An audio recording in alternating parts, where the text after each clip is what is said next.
और तुमने किसी को डूबते देखा। क्या तुम उसे जीवन रक्षक फेंकोगे? तो अब मैं डूब रहा हूँ।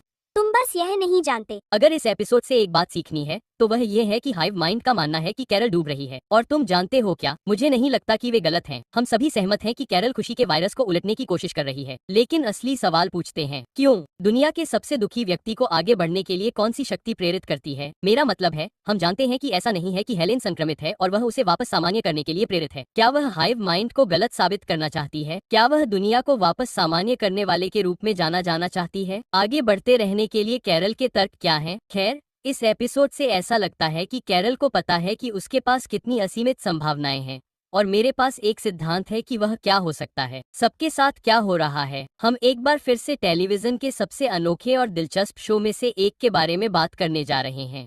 आज हम कैरल और हाइव माइंड के साथ उसकी जंग के बारे में बात करेंगे, लेकिन साथ ही इस एपिसोड में कैरल की जटिल और शाश्वत दुनिया के बारे में भी बात करेंगे। हम दुख, नियंत्रण और खुद को नुकसान पहुंचाने की कोशिशों के बारे में बात करेंगे। इन सब के बाद चलिए सीधे इस एपिसोड पर आते हैं। आगे स्पॉइलर हैं। काउंटडाउन हमें 2617 दिन, 10 घंटे, 30 मिनट और 41 सेकंड पीछे ले जाता है। जैसे ही हम 2017 के आसपास वापस जाते हैं, हम नॉर्वे के एक बर्फ से बने होटल में हैं, जहां हम पाते हैं कि हेलेन और कैरल छुट्टियां मना रहे हैं। इस रोमांटिक कोई स्वीट में हम देखते हैं कि हेलेन इस अनोखे जमे हुए नॉर्वे के अनुभव से बहुत खुश है, जो ट्रैवल राइटर रिक स्टीव्स की बदौलत है। कैरल इस बात से बहुत खुश है कि उसने यहाँ आने के लिए बहुत पैसे खर्च किए हैं, लेकिन उसे पता चलता है कि वे बर्फ के बिस्तर पर सो रही हैं। यह ध्यान रखना जरूरी है कि यह पूरा सीन हमें यह दिखाने के लिए है कि कैरल वास्तव में दुनिया की सबसे दुखी व्यक्ति के रूप में उभरी है, क्योंकि वह कृतघ्न है। वह खुशियों के पलों का अनुभव करते हुए भी असंतुष्ट है। अब वह कितनी असंतुष्ट है, इसका एक और उदाहरण हम देखते हैं कि इस समय उसकी एक किताब बेस्ट सेलर लिस्ट में आने के बाद कैरल को इस बात की ज्यादा चिंता थी कि उसकी किताब लिस्ट में कहां पहुंची है, बजाय इसके कि वह शुरू में ही लिस्ट में शामिल होने से खुश हो जाए। अब यह सीन हमें यह भी याद दिलाता है कि हेलेन ने कैरल को कितना संयमित किया। खुशी या कृतज्ञता के प्रति उसके रवैये के बावजूद हेलेन संतुलित रही। वह यह सुनिश्चित करने वाली थी कि कैरल छोटी और बड़ी जीत पर खुश रहे।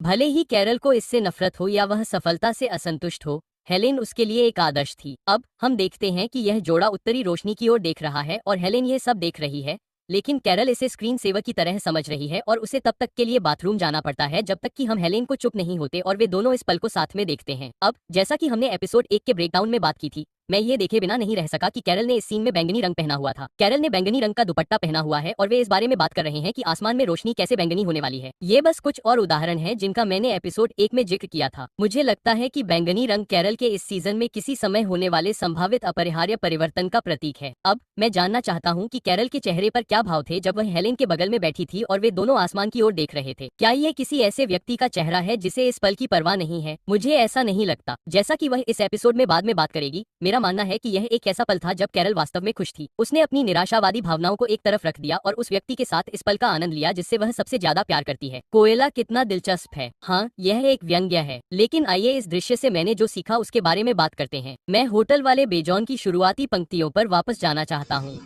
जैसे जैसे मानव जाति हिमयुग के दौरान प्रकृति के साथ पली बड़ी, ठंड प्राचीन नसों को उत्तेजित करती है, जिससे आपको दुनिया से एक मौलिक जुड़ाव महसूस होता है। अब बेशक वह नॉर्वे के बारे में कुछ मजेदार तथ्य साझा कर सकता था, लेकिन मुझे लगता है कि यह किसी बिंदु पर महत्वपूर्ण हो सकता है। हम जानते हैं कि हाइव माइंड कैरल की नकारात्मकता को संसाधित करने के लिए संघर्ष करता है। क्या होगा अगर इस फ्लैशबैक में हम जिस तरह से बेहद ठंडे वातावरण को देखते हैं वह महत्वपूर्ण हो सकता है? क्या होगा अगर शून्य से नीचे तापमान बनाए रखने से संक्रमण अस्थायी या स्थायी रूप से अपनी मूल स्थिति में वापस आ जाए, जिससे मूल चेतना में उन प्राचीन नसों को फिर से सक्रिय किया जा सके?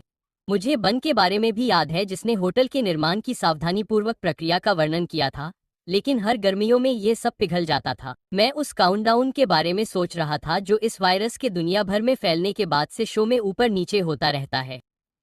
क्या होगा अगर यह वायरस केवल अस्थायी है और एक निश्चित अवधि के लिए निष्क्रिय हो जाता है लेकिन फिर वापस आ जाता है, या शायद कभी वापस ही ना आए?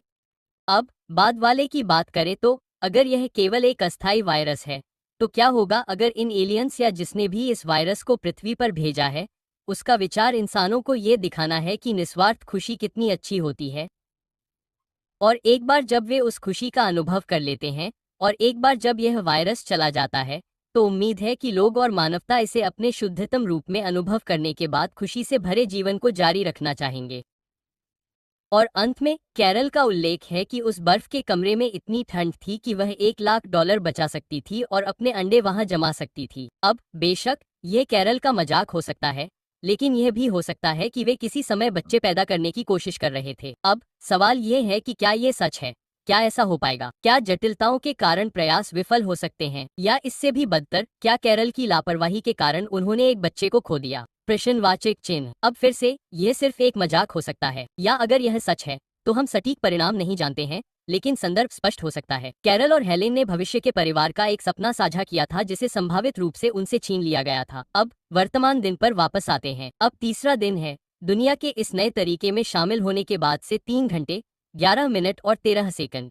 सोया अब कैरल के साथ एक विमान में है और अब कुछ भरोसेमंद पायलटों के साथ 51,000 से अधिक घंटों का उड़ान अनुभव है और पहले की तरह कोई TGI फ्राइडेज कर्मचारी नहीं है। लेकिन कैरल को अब भी यह और भी अजीब लगता है। और उन दोनों ने मिलकर इस सक्षम और भरोसेमंद एबस विमान के हर संस्करण को उड़ाया है। आप अच्छे हाथों में हैं।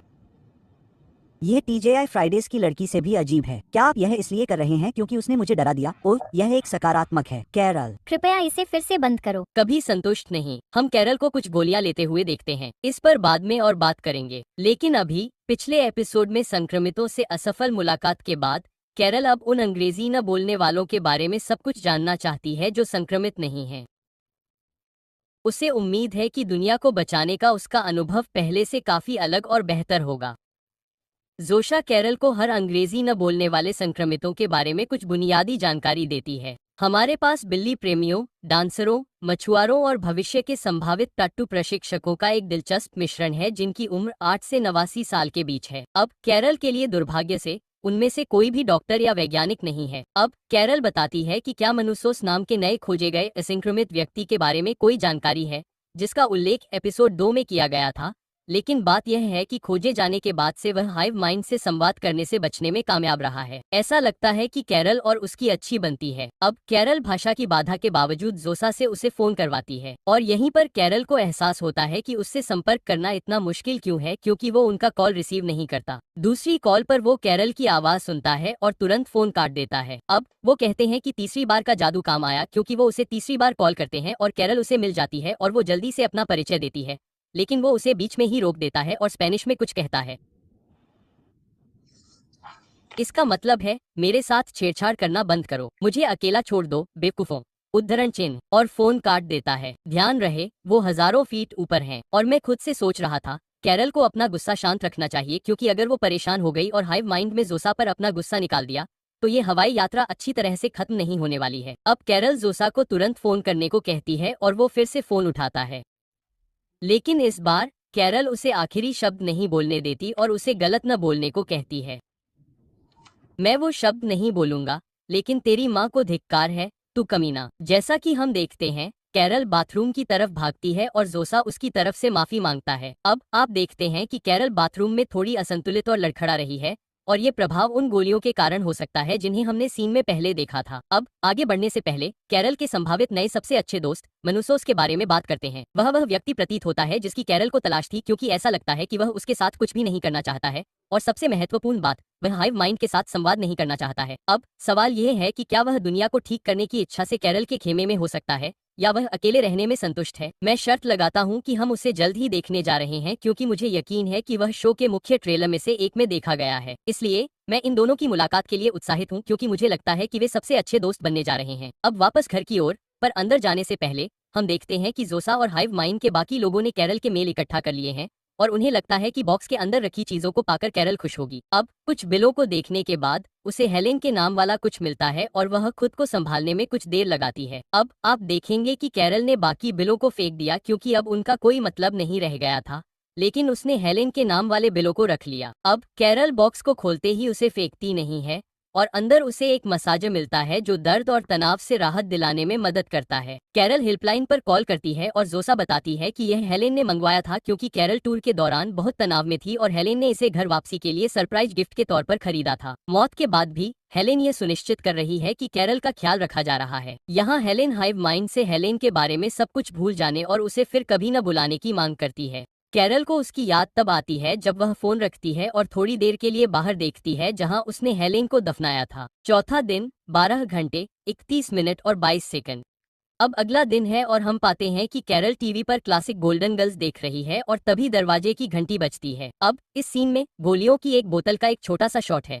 मुझे लगता है कि ये वही गोलियां हैं जो कैरल ने हवाई जहाज में ली थी और इस एपिसोड में बाद में भी। अब इसे अल्प्रेज लैम्प कहा जाता है, जिसका उपयोग चिंता के लक्षणों को दूर करने के लिए किया जाता है, जिसमें डिप्रेशन के कारण होने वाली चिंता भी शामिल है। इसका उपयोग पैनिक डिसऑर्डर के इलाज के लिए भी किया जाता है। अब यह मान लेना सुरक्षित है कि वह ज्वाइनिंग से पहले ये सब ले रही थी, जिससे उसकी बैक स्टोरी में और भी जानकारी मिलती है क्योंकि हमें पता चलता है कि उसका शराब से गहरा नाता रहा है। लेकिन अब हम जानते हैं कि उसका संभावित चिंता और डिप्रेशन से भी नाता रहा है। और अब हेलेन के चले जाने के बाद आपको यह कल्पना करनी होगी कि हालात और भी बदतर हो गए हैं। अब कैरल जिस गोल्डन गर्ल्स को देख रही थी उससे बात करते हुए मुझे लगता है कि उस एपिसोड का नाम डोरोथी की नई दोस्त था, जो सीजन 3 एपिसोड 15 से लिया गया था, जो 16 जनवरी 1988 को प्रसारित हुआ था। अब इस खास एपिसोड को बैकग्राउंड में रखना शो रनर्स का शानदार चुनाव था। उस सीन में रोज अपने बाकी दोस्तों को एक मतलबी बूढ़ी औरत की कहानी सुना रही थी जो कभी मुस्कुराती नहीं थी। अब बच्चों को लगा कि वह बूढ़ी औरत नफरत करती है, लेकिन जैसा कि बाद में पता चला वह मुस्कुरा नहीं सकती थी क्योंकि उसके पास ऐसा करने के लिए जरूरी मांसपेशियां नहीं थी। अब आप बूढ़ी औरत और कैरल के बीच संबंध बना सकते हैं। क्या वह मतलबी है या कैरल बस खुश रहने में असमर्थ है? अब कैरल बाहर देखती है और देखती है कि एक लाल रंग की कार वाला व्यक्ति उसके सामने के दरवाजे पर एक चांदी की थाली रख रहा है। अब उस थाली के अंदर एक स्वादिष्ट बना हुआ खाना है जिसे हाइव माइंड 2012 से ही जानता है कि कैरल को यह बहुत पसंद है। लेकिन बेशक हम देखते हैं कि कैरल उसे बंद कर देती है और अंदर जाती है और हाइव माइंड को एक और कॉल करती है। हाइव माइंड ने उसे वो खाना इसलिए दिया क्योंकि उन्हें पता था कि उसका फ्रिज खाली है, और उन्हें ये इसलिए पता था क्योंकि उन्होंने हेलेन की यादों को फिर कभी नहीं लाने का वादा किया था क्योंकि वो लोग वहाँ नहीं जा सकते थे। लेकिन उन्हें ये जानकारी बुक टूर पर जाने से पहले नौकरानी से मिली थी। अब ये सुविधा की कोशिश कैरल के लिए आखिरी तिनका है। मैं चाहती हूँ कि तुम मुझे अकेला छोड़ दो। वो बढ़िया खाना कूड़ेदान में फेंककर ग्रोसरी स्टोर की तरफ बढ़ जाती है। कैरल को हाइव माइंड की दया, उनकी सुविधा और उसके तनाव को कम करने की उनकी कोशिशों को लगातार ठुकराते हुए देखना, ये सब नियंत्रण पर निर्भर करता है। अगर ये दुनिया टूट गई है तो कैरल को ही इसे ठीक करना होगा, और अभी ऐसा लग रहा है कि उसे ये अकेले ही करना होगा। अब हम कैरल को लोकल ग्रोसरी स्टोर की तरफ जाते हुए देखते हैं और वो अभी भी ट्रक चला रही है जिसमें गेंडा लगा हुआ है। अब याद रखिए, वो हाइव माइंड से अपनी मर्जी का कोई भी वाहन मंगवा सकती थी, लेकिन वो इसी ट्रक का इस्तेमाल करना पसंद करती है। अब जाहिर सी बात है, सुविधा के अलावा मुझे आश्चर्य है कि क्या कैरल को इस ट्रक से कोई लगाव है। जिस तरह उसने हेलेन के नाम वाले बिल रखे थे, शायद इस ट्रक को रखना उसके शोक मनाने का तरीका है, और यह हेलेन की एक और याद दिलाता है क्योंकि तकनीकी रूप से यह वह आखिरी जगह थी जहां वह जीवित थी। अब किराने की दुकान के अंदर कैरल को यह पूरी तरह से खाली मिलता है। सर्वनाश में प्रथम विश्व की समस्याओं के बारे में बात करें। अभी हम देखते हैं कि कैरल एक हाइव माइंड को बुलाती है और उसे पता चलता है कि वे वितरण के लिए उपयोगी वस्तुओं को केंद्रीकृत करने के लिए संसाधनों को एकीकृत कर रहे हैं। क्या आपको कुछ खास चाहिए? हम आपको कभी भी कहीं भी डिलीवर कर सकते हैं। जब भी मुझे कुछ चाहिए होगा, मैं आपको हर बार फोन नहीं करने जा रही हूँ। मैं नहीं चाहती कि आप मेरा इंतजार करें। मैं बहुत स्वतंत्र व्यक्ति हूँ। ठीक है, मैं हमेशा से रही हूँ। मैं खुद का ख्याल रखती हूँ। मैं बस अपने अंकुर वापस चाहती हूँ। अब कैरल उनसे विनम्रतापूर्वक अनुरोध करती है कि वे उसके अंकुर वापस लाएं, और यह सोचकर कि पूरे स्टोर को फिर से भरने में शायद कुछ दिन लगेंगे, हम देखते हैं कि जोशा उसे बताती है कि यह बस कुछ ही समय में होगा। कुछ सेकंड बाद शायद 8 से 10 ट्रक आए जो पूरी तरह से भरे हुए थे, कैरल के अनुरोध पर पूरे स्टोर को फिर से भरने के लिए तैयार थे। अब यह वही दिन है, लेकिन हाइव माइंड के आने के लगभग 1 घंटे बाद किराना स्टोर को फिर से भरने का प्रोजेक्ट पूरा हो गया है। मैं इस सीन के पीछे के दृश्य देखना चाहूंगा। मुझे हमेशा आश्चर्य होता है कि शो इस तरह के होते हैं। क्या उन्होंने सभी किराने का सामान पूरी तरह से हटा दिया, या वे किसी बंद दुकान पर गए, या उन्होंने इसे एक सेट के रूप में बनाया और फिर वे एक पूरी तरह से चालू दुकान पर गए जहां खाने पीने का सामान भरा हुआ था। दोबारा कहूंगा, मुझे इस शो में इस तरह के दृश्य देखना बहुत पसंद है क्योंकि यह वास्तव में दिखाता है कि हाइव माइंड कितना तेज और कुशल है। लेकिन मैं इस बात पर भी ध्यान देना चाहता हूँ कि कैरल हाइव माइंड को अपनी मर्जी से कुछ भी करते हुए देखती है। इसे बात के लिए याद रखिए। हालांकि उस सीन पर वापस जाते हैं, यह लगभग हास्यास्पद है कि यह कितना आसान था। मेरे लिए यहाँ शो शानदार ढंग से उम्मीदों पर पानी फेर देता है। अब आमतौर पर दुनिया के अंत के इन सर्वनाश वाले ज़ोंबी टाइप शो में हम अपने बचे हुए लोगों को भोजन के लिए लड़ते और मारते हुए देखते हैं, साथ ही हर कीमत पर जीवित रहने और संक्रमितों से बचने की कोशिश करते हैं। लेकिन यहाँ इस दुनिया में बचे हुए थोड़े से भोजन के लिए हमलावरों से लड़ने के बजाय हम देखते हैं कि एक साधारण अनुरोध तुरंत भरपूरता ला देता है। एक पल के लिए कैरल की जगह पर कल्पना करें, संभावनाएं अनंत हैं। अगर यह मैं होता तो मैं दुनिया भर के विदेशी खाद्य पदार्थों को अपने घर पर मंगवाता, जहां मैं रहता, और किसी भी सेलिब्रिटी या किसी अन्य कलाकार को आमंत्रित करता जिन्हें मैं पसंद करता हूं। लेकिन कैरल के लिए यह एक दोधारी तलवार है। सुविधा नियंत्रण खोने की कथित हानि के साथ आती है। अब रात का समय है और मुझे नहीं पता कि कैरल छोटी छोटी बातों पर ध्यान दे रही है, या उसे खाना बनाना नहीं आता है, या हेलेन ने शायद उनका सारा खाना बनाया है, या शायद उनके पास एक निजी शेफ है। लेकिन उस किराने की दुकान को फिर से भरने के बाद हम कैरल को माइक्रोवेव डिनर खाते हुए गोल्डन गर्ल्स देखते हुए देखते हैं, और ऐसा लगता है कि उसे इसका आनंद भी नहीं आ रहा है। अब यह छोटा सा काम उसके डिप्रेशन में छिपी भावनात्मक उपेक्षा या प्रेरणा की कमी को भी दर्शाता है। ग्रोसरी स्टोर पर उसे दिए गए अनगिनत विकल्पों के बावजूद उसने कम से कम प्रयास का रास्ता चुना।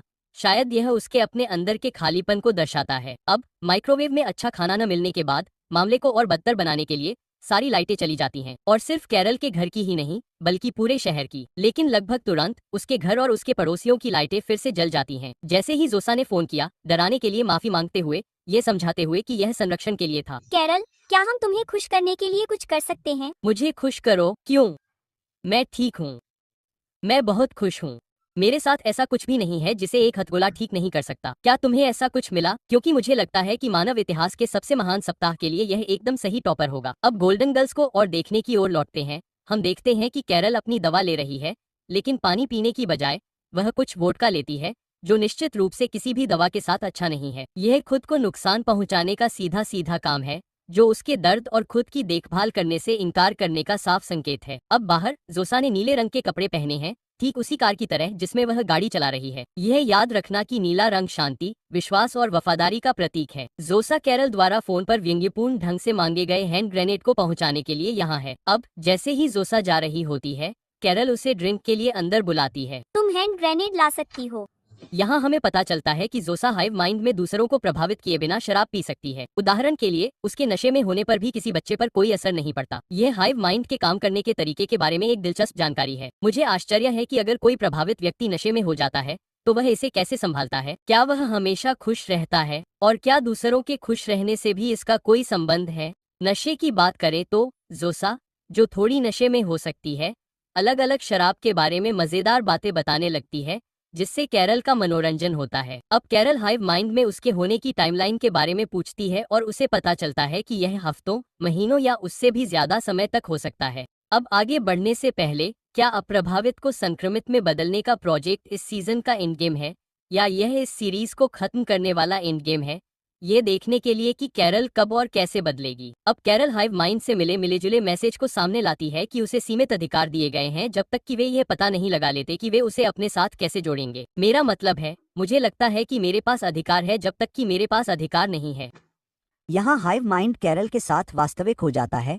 कैरल की स्थिति के लिए एक बहुत ही दिलचस्प रूपक पेश करता है। यदि आप एक झील के किनारे चल रहे हैं और आपने देखा कि कोई डूब रहा है, तो क्या आप उसे जीवन रक्षक फेंकेंगे? बेशक आप ऐसा करेंगे। आप सोचेंगे नहीं, आप इंतजार नहीं करेंगे, आप इस पर आम सहमति बनाने की कोशिश नहीं करेंगे, आप बस उसे फेंक देंगे। हाइव माइंड का मानना है कि कैरल डूब रही है और उसने अभी तक इसे स्वीकार नहीं किया है। फिर से, जैसा कि हमने पहले चर्चा की, ऐसा प्रतीत होता है कि यह सच है। वह दुख, डिप्रेशन, चिंता में डूबी हुई है और इसका असर उसकी जिंदगी पर पड़ा है। यह साफ है कि कैरल अपनी नाखुशी को समझ नहीं पाई है, और इसी वजह से वह